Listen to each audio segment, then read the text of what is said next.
नमस्कार। आप सभी श्रद्धालु जनों का हार्दिक स्वागत है। आज हम जानेंगे वैशाख कृष्ण पक्ष की एकादशी, जिसे वरुथिनी एकादशी कहा जाता है, उसका व्रत महत्व, पावन कथा और पूजन विधि। हिंदू धर्म में एकादशी व्रतों का विशेष स्थान है और ये एकादशी विशेष रूप से भगवान श्री हरि विष्णु को समर्पित है। वरुथिनी का अर्थ होता है रक्षा प्रदान करने वाली। यह एकादशी भक्तों की रक्षा करती है, उनके पापों का नाश करती है और उन्हें पुण्य एवं मोक्ष की प्राप्ति कराती है। आइए श्रद्धा और भक्ति के साथ जानते हैं इस दिव्य व्रत की कथा, महिमा और सही पूजा विधि।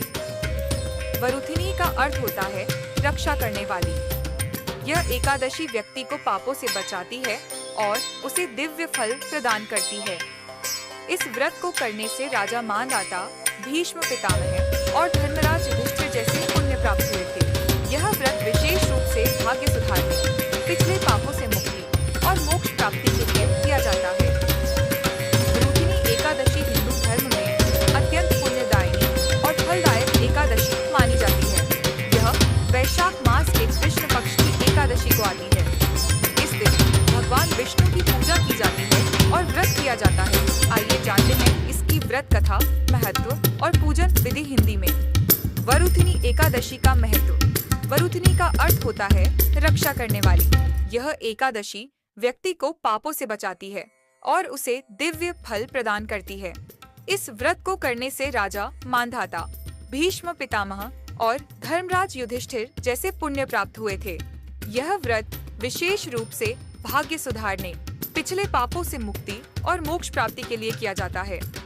वरुथिनी एकादशी व्रत कथा। प्राचीन समय में कुंडिनपुर नामक नगर में मांधाता नामक राजा राज्य करते थे।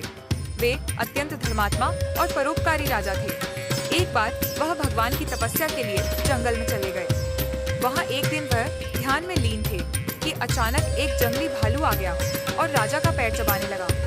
लेकिन राजा ध्यान में लीन थे और भगवान विष्णु का नाम जप रहे थे। भगवान विष्णु ने उनकी भक्ति से प्रसन्न होकर प्रकट होकर भालू को मार भगाया और राजा को आशीर्वाद दिया कि वे अगले जन्म में अपने पुण्य कर्मों से मोक्ष प्राप्त करेंगे। तभी से यह एकादशी वरुथिनी कहलाई, जो कि भक्तों की रक्षा करती है। पूजन विधि। व्रत का प्रारंभ दशमी तिथि की रात से हो जाता है।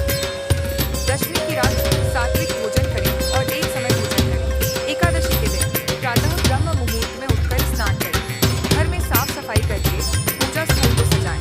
भगवान विष्णु की प्रतिमा या चित्र स्थापित करें। गंगा जल से शुद्ध करें और पीले वस्त्र पहनाएं। तुलसी दल, पीला फूल, पंचामृत, धूप, दीप और फल चढ़ाएं। भगवान विष्णु का एयूएम नमो भगवते वासुदेवाय मंत्र का जाप करें।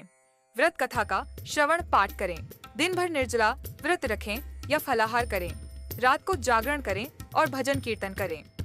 द्वादशी के दिन ब्राह्मणों को भोजन करवाकर दान दक्षिणा दें और व्रत का पारण करें।